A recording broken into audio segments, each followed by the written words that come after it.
Hello, कैसे हो आप सभी? आज आप सभी का हमारे एक और नई ब्लॉग में स्वागत है। मैं सुबह उठी तो फिश पे दाना डाला, और जैसे ही मैंने फिश पे दाना डाला तो फिर मछलियाँ ऊपर आ गई थी। और इसके बाद अभी रूहान और फैज ने खाना नहीं खाया था, बाकी सब ने खाना खा लिया था। फैज आराम से मंजे पे बैठा हुआ है और रूहान की मस्तियाँ शुरू हैं। फिर हमने इनको खाना खिलाया। खाना खाने के बाद मम्मी और रेडी हो गई थी, ये सब तैयार हो गई थी और मैं अपने घर के काम करने में लगी हुई थी। मम्मी जी और तैयार होके निकल रही थी, इनकी बस भी आ गई थी। आज ये नाना नानी के घर पे जाने के लिए रेडी हैं। नानी और नाना की तबीयत ख़राब है तो उनसे मिलने के लिए गई थी, और कल फिर दीदी को अपने घर पे भी जाना है। तो यहाँ पे मैंने घर के सारे काम ख़त्म कर लिए थे। रूहान खेल रहा था, बेड पे मस्ती कर रहा था, और ये मासी जी आई हुई हैं तो मैंने शाम के 4 बजे के आसपास इनको चाय बना कर दे दी थी। और ये आज ही अपने घर पे भी जाएंगे तो मैंने बहुत सारी बैठ के यहाँ पे बातें करी मासी जी के साथ। आज घर पे भी कोई नहीं है, मम्मी जी और तो चली गई तो मैं ऊपर आ गई थी और मासी जी भी रेडी हो रही थी।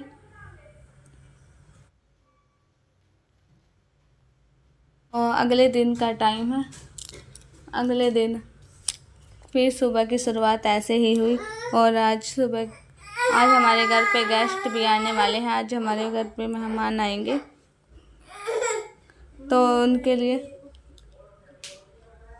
और हमारे घर पे गेस्ट आने वाले हैं तो आज घर पे भी कोई नहीं था तो मैंने देखा 9 बजे दीदी और आ गई थी। अभी मम्मी जी नहीं आई हैं, मम्मी जी आनी बाकी थी बस दीदी। और अभी मेरा घर का कोई भी काम नहीं हुआ है। झाड़ू पोछा बर्तन सारा का सारा काम ऐसे ही पड़ा था घर का। और मुझे ये भी हो रहा था कि हमारे घर पे गेस्ट आने वाले थे, वो 9 साढ़े 9 बजे के आसपास आने वाले थे, लेकिन 9 बज गए थे। अभी आधा घंटा बाकी है और मैं सोच रही थी कि मैं आधे घंटे में क्या ही काम कर लूँगी, क्योंकि मुझको रूहान भी आज बहुत ज़्यादा परेशान कर रहा था, बहुत ज़्यादा।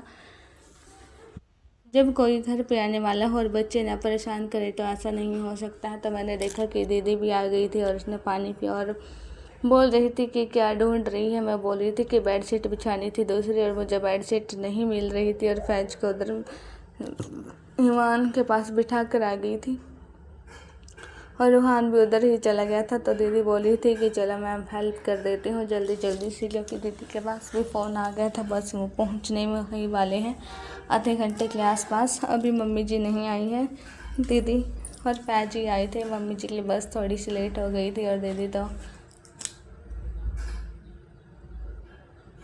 आ ही गई थी, दीदी को छोड़ के चले गए थे। और फिर हमने बेडशीट का ढूंढना शुरू किया। बड़ी ही इतनी देर हमने बेडशीट का ढूंढा तो पहले बेड में पूरी तरह देख रही थी कि कहीं यहीं ना रखी, और रखी तब वह बेड में ही गई तो कहाँ है।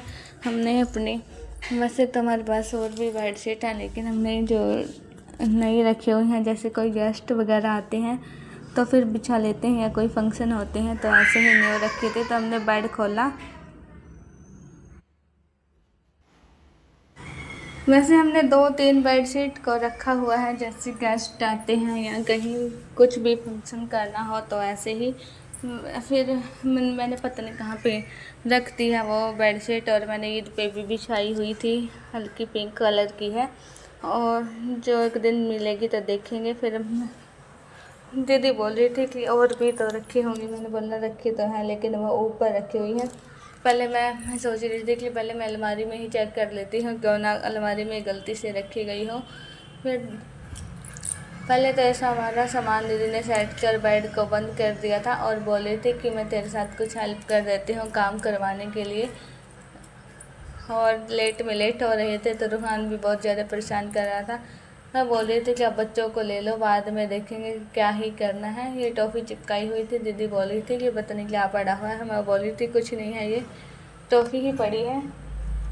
पर ऐसे ही झाड़ू में आ जाती तो फिर मैंने ये उठाई, और इसके बाद हमने बेडशीट बिछा ली थी और मैंने घर के काम करने शुरू कर दिए। दीदी ने जब तक चादर बिछाई और मैंने झाड़ू वगैरह लगा लिया था और हमारे घर का काम हो गया था। हम नहाने चले गए थे और हमारे घर पे गेस्ट भी आ गए थे। ने मैं नहा कह दी, तुमने कोल्ड ड्रिंक, चाय और बियर, रसगुल्ले, नमकीन सभी दे दिया था। और फिर उसके बाद सभी आपस में बैठ के बातें कर रहे थे। मैंने जब तक खाना भी बनाकर रेडी कर लिया था। आलू गोभी की सब्ज़ी बनाई है और इसके साथ हम पूरी बनाई गई, सैलेड, दही, बूंदी कराया था, सारा कुछ बना लिया था। अभी सिर्फ पूरियाँ ही तलनी रह गई हैं। तो अभी मैंने पूरियाँ तलनी शुरू कर दी थी एकदम से। फिर से रूहान बहुत ज़्यादा परेशान करने लगा था, तो मम्मी जी और दीदी भी हेल्प कर रही थी। यहाँ पे रूहान बैठ के फिर से रोने लगा था और इसको फ़ोन चाहिए होता है, जो भी कुछ करना हो फ़ोन ही मांगता रहता है। हम सभी बैठ के खाना खा रहे थे। पहले तो जेंट्स ने खाना खाया और उसके बाद सारी लेडीज़ खाना खाने लगी थी बैठ के, और मैं यहाँ पे कुर्सी पे बैठी हुई थी।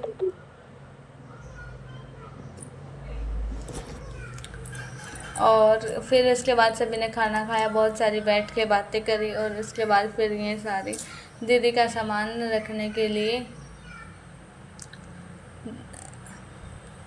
दीदी का सारा सामान रख लिया था। दीदी का सामान रखा और आज रोही दीदी अपने घर पे जाएगी। रोही दीदी को आए हुए 10 या 15 दिन के आसपास का टाइम हो गया है। और फिर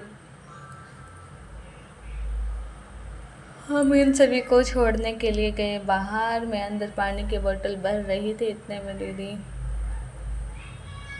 और यांश और के साथ बच्चे खेलने के लिए भी आ जाते हैं। तो ये सभी बाहर ही खड़े हुए थे, बाहर खड़े थे और कार में फिर बैठे। और फिर हमने घर का झाड़ू पोछा बर्तन वगैरह फिर से कर दिया था। और इतने में देखा, मैंने जब सारा काम ख़त्म कर दिया तो देखा कितनी तेज़ बारिश आ गई थी, बहुत ही तेज़। भैया मैंने क्लिप नहीं ली है कि जब इतनी तेज़ बारिश आई थी एकदम जाने जैसे ही हम उनको बैठा कर आए एकदम से इतनी तेज़ बारिश हो गई थी। तो इसी के साथ इस वीडियो का भी एंड करती हूँ।